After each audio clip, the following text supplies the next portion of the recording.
Olá! Vamos mergulhar fundo hoje numa prova de conceito bastante sofisticada que foi desenhada para resolver um dos maiores desafios em cibersegurança. Como é que a gente encontra ameaça real no meio de 1 milhão, talvez milhões, de alertas? Bem, aqui está o nosso roteiro. A gente vai começar entendendo o tamanho do problema, o tal do dilúvio de alertas, e vamos passar por toda a arquitetura da solução, a inteligência por trás dela, como ela é treinada e colocada para rodar até chegar no mais importante, o valor que ela entrega no mundo real. Então vamos lá. Seção 1. O dilúvio de alertas. Para a gente entender de verdade a solução, primeiro a gente precisa ter uma dimensão exata do problema que ela se propõe a resolver. E o desafio é exatamente esse. Pensa no dia a dia de uma equipe de segurança. É uma enxurrada, uma inundação constante de dados. E no meio de todo esse ruído, existe um sinal, uma ameaça real que precisa ser encontrada. E o ponto crucial é este. O problema nunca foi a falta de dados. Pelo contrário, tem dados até demais. O que falta é contexto. É a capacidade de olhar para tudo isso e dizer, ok, isso aqui é só rotina, mas isso aqui, isso é crítico e precisa de atenção agora. E como a gente resolve isso? Bem, a resposta que este projeto traz é uma arquitetura híbrida. Gosto de pensar nela como se tivesse 3 cérebros analíticos, cada um com uma especialidade, trabalhando juntos. E o que é genial aqui é justamente essa abordagem tripla. O primeiro cérebro, que usa Deep Learning, é o especialista em linguagem. Ele não lê só as palavras, ele entende a intenção. O segundo é o estatístico. Ele olha para a frequência das palavras e encontra padrões e anomalias. E o terceiro é o sentinela, agindo com base em regras e reagindo imediatamente a palavras-chave de risco já conhecidas. E na hora de tomar a decisão final, o sistema combina a opinião dos 3. Mas olha que interessante. O maior peso, 50%, vai para o contexto semântico, para o que o primeiro cérebro diz. Por quê?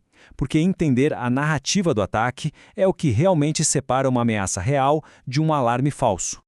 Agora, vamos dar um zoom no componente mais poderoso desse sistema, o cérebro que entende a linguagem, o modelo de Deep Learning.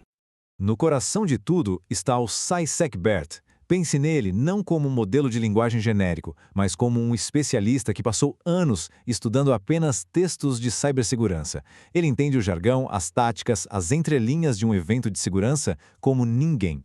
Por exemplo, quando ele lê uma frase como essa, ele não vê só palavras soltas. Ele entende que movimento lateral junto com ofuscado em um contexto de Kubernetes é uma bandeira vermelha gigante. Ele conecta os pontos e compreende a narrativa do ataque. Certo? Um modelo incrível é só o começo. Ele não serve para nada se a gente não tiver um processo robusto para treinar e colocar ele para funcionar no mundo real. E é aqui que entra o MLOps. O processo todo começa com a geração de uma base sólida de 4.000 eventos de treinamento. E por que dados sintéticos? Essa é a sacada. É para garantir que o modelo aprenda com uma gama gigantesca de cenários, incluindo aqueles ataques super raros e sofisticados que a gente quase não vê, mas que são extremamente perigosos. E não é qualquer dado gerado aleatoriamente, não. Ele é construído com base num vocabulário super completo e curado, cobrindo os vetores de ameaça mais modernos, desde comprometimento de pipelines de CI/CD até exploit de dia zero. E do outro lado, a gente tem um dicionário riquíssimo de ações maliciosas. Isso ensina o modelo a reconhecer as táticas, as técnicas e os procedimentos específicos que os atacantes usam. Ele aprende a pensar como o adversário. E tudo isso se encaixa num pipeline de MLOps de ponta a ponta, totalmente automatizado. Os dados são gerados, processados em paralelo para ganhar velocidade, os modelos híbridos são treinados e, no final, a solução inteira é empacotada e exposta através de uma API prontinha para ser integrada e usada em produção. Ok, muito técnico, muito legal. Mas no final do dia, o que tudo isso significa na prática? Como é que esse projeto técnico se traduz em valor real para um negócio? Vamos pegar esse log de evento como exemplo. Um sistema tradicional poderia quebrar isso em vários alertas separados, talvez até de baixa prioridade. Mas o nosso modelo, com seus 3 cérebros, enxerga a história completa, um ataque de ransomware em andamento. E aqui a gente vê a colaboração em ação. O SciSecBERT deu uma nota altíssima porque entendeu o contexto perigoso. O TF-DF viu que esse padrão de palavras era uma anomalia estatística. E o sistema de keywords, claro, deu nota 100 porque viu a palavra ransomware.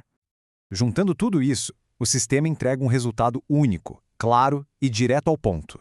Risco com 98% de confiança. Isso permite que a equipe de segurança pare tudo e foque sua atenção exatamente onde precisa, sem perda de tempo. No fim das contas, os benefícios estratégicos são enormes. A gente está falando de reduzir drasticamente a fadiga de alertas, de priorizar ameaças de forma inteligente e automática e de detectar até aqueles ataques mais sutis. E tudo isso numa arquitetura que já nasce pronta para escalar.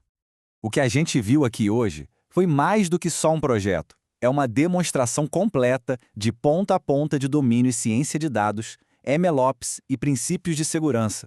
Este trabalho, idealizado e construído por Elias Andrade, mostra o poder que existe quando a gente une contexto, padrões e regras para atacar um problema complexo e real. E isso deixa uma pergunta no ar.